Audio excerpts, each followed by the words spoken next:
So I'm here with Dave Ryding at the O2 Intercontinental Hotel. So hi Dave, how are you doing? You all right? Good, thanks. Good to see you again. Yeah. Nice to be in London. Nice to be in London. Yeah, for a change. Yeah, well, it's a great city. Where have you come down from? I live up near Preston way, so trip down on the train this morning, very easy, and Very nice. a day in London. So a couple of things I wanted to ask you. You know, you came from the dry slope skiing scene, and when was the last time you skied on a dry slope? Can you remember? I do. It was a race actually, a dry slope race. It was actually down in Ipswich, and I kept skiing that until I was 21 because I loved the competition. I had a lot of friends on dry slope, and they always thought they could beat me, and I wanted to prove they couldn't. So it was like, I'm going So again. when was that? Sorry. That was when I was 21, so 10 years ago now. But Okay. it still feels like yesterday.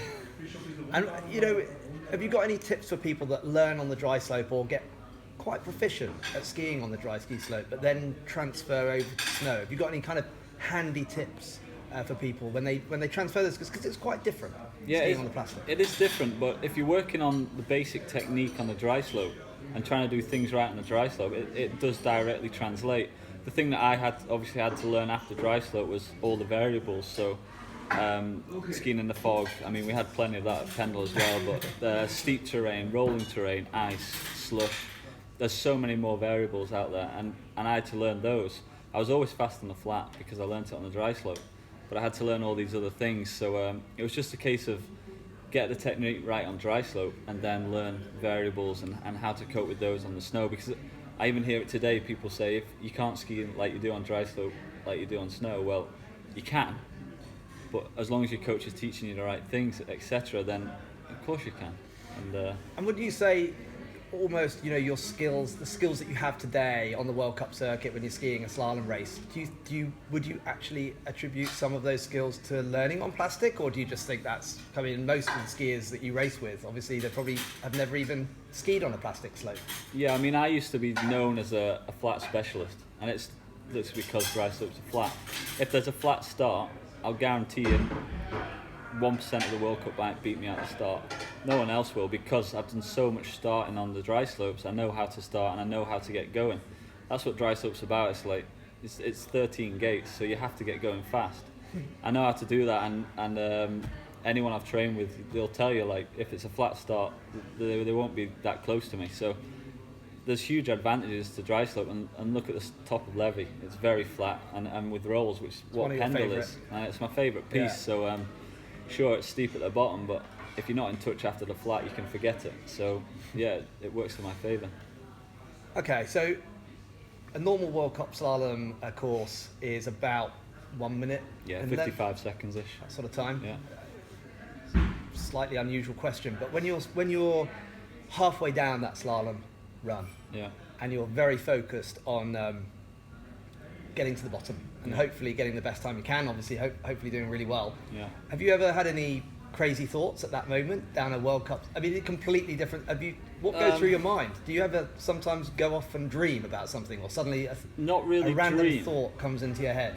Not really now, because I know how to get in the zone. I'm very much focused. But say you're racing in Sladning, where and Kitzbühel, the crowd is like 5 meters away from you, halfway down. And I remember in Kitzbühel 2 years ago when I was leading the first run, I heard an almighty cheer halfway down, and I was like, well, that means I'm behind Hirscher. So it was like, I was like, they're not cheering for me.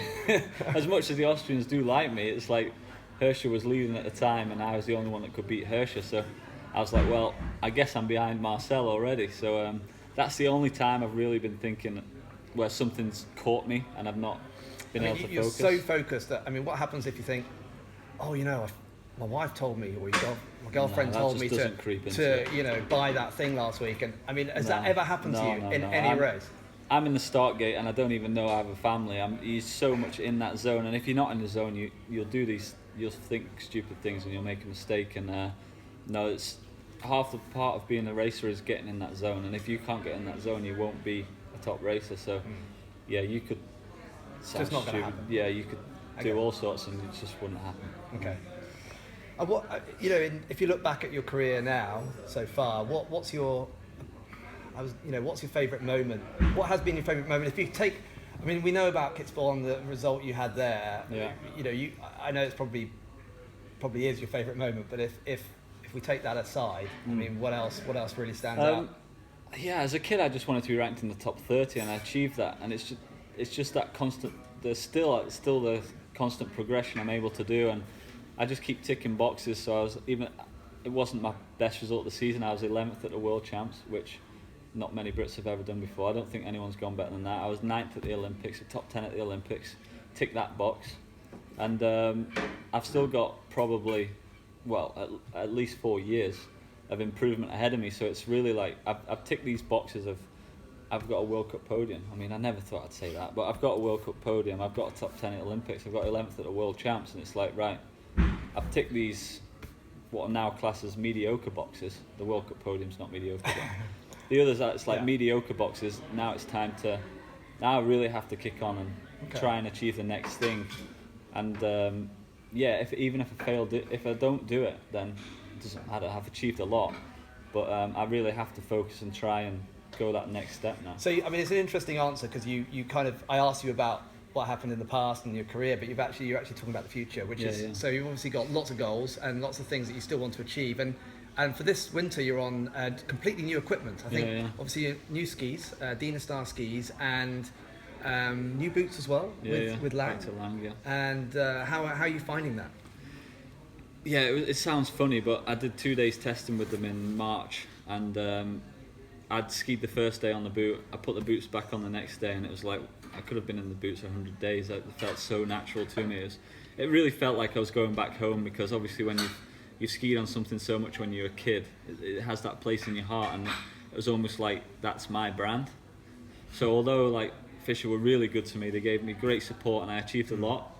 I always you're always looking at what InTheSnow were doing, and now everyone that was beating me last year was on InTheSnow, so it was like it's time to go back, and it's time to get on this ski. A couple of years ago on the World Cup circuit, I seem to remember, obviously you're on the Fishers. Yeah. There were quite a few people in the group in that top 15 area. There were on 9 Fishers, in the top 30 on Fisher just 2 years ago. And now there's 2. So yeah, I think it says a lot about what the other brands have done to catch up and surpass. So I just felt the time was right. My head was ready for a fresh change, and I've always thought when people say my head's ready for a change, I always thought that's just rubbish, because if something's working, you should stay with it. But yeah, things weren't going my way last year, and I felt like I was struggling. So yeah, I gave the guys at InTheSnow and Rosie a call, and happy to.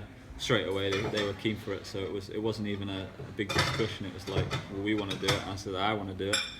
Well, then let's do it. So it was done pretty quick. Great. And obviously you're training a lot in the summer, in the winter, but do you ever go skiing for your own pleasure? And if you do, you ever get a chance to do that? And if you do, then where do you go? Yeah, no, I don't. I wish I did. I do sometimes say I'm going up for my first run in the day where I'm doing a warm-up run. I do try and sometimes I'll just be like, right, stop, look around. You think, a lot of people would give a lot for this. So I like to take a 5 minutes sometimes in the morning just to look around and appreciate where you are, because I'm so in a bubble in the season. I don't do anything but train and relax and recover. So it's very much a job. But if I do find myself like, right, just stop. Look where you are. You don't get a chance to go powder skiing on a powder day, for example. No, because in the season it's like, certainly in January, there's so much racing that if I'm not training, I've got to put my feet up. I've got to rest, or I've got to do some different type of training. And do you think going and doing that sort of variable terrain, if you went out and skied some bumps or skied some powder, do you think that's good for your overall skiing, or do you think you should just be focusing on what you do? It's certainly not bad, and I do a lot of free skiing in the summer, out of gates and technical work, and I'm still doing that in the winter. I'm just say, if I was going to go and do a powder, I sometimes jump off the side of the piste on the way to a course and have a bit of fun, but I still find myself thinking, how am I standing through my ski?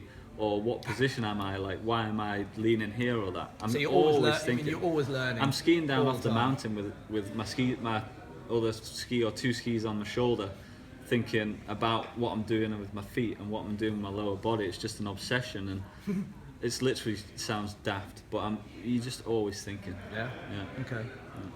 So thinking about that then, if you if you've got any tips or advice for ordinary skiers out there who are looking to improve their carving skills. You know, something that you've obviously mastered in slalom racing. Yeah. You have to be able to get the ski on the edge, and you have to be able to grip on pretty solid hard pack, sometimes icy slopes. Have you got any quick and easy tips for Firstly, I'd make sure your skis are in good condition. All right, okay. And I'd even if it's just a month before you go skiing, I'd do a bit of exercise. Yeah. So many people just go away and go skiing that you're tired. Like, skiing's draining on the body, so I'd just do a bit of fitness before you go, and then even do like a couple of sessions in the snow dome or on dry slope before you go. Yeah. You'll get your first day. You'll be like, oh yeah, I know this, rather than a year ago. Yeah, I'd just go prepared. Yeah, I wouldn't, and then just enjoy yourself. Just but equipment, if you got some bad equipment, I couldn't carve on some rubbish equipment. Yeah, well, you have professionals tuning your skis, but it's very important to have decently tuned skis. So. Yeah, massively. Even if I was to go on a holiday now, I'd be making sure my skis were nice, so I'd hate it. Yeah. All right, Dave. It's great to speak to you. Hopefully, we'll get the chance to ski together. Maybe this winter. You never know. Yeah. If you're in Austria, if I'm in Obergurgel and Hochgurgel, I'll look you up. Yeah, give us a shout. For sure. Yeah, thank you. Thanks very much. Cheers. Thank you.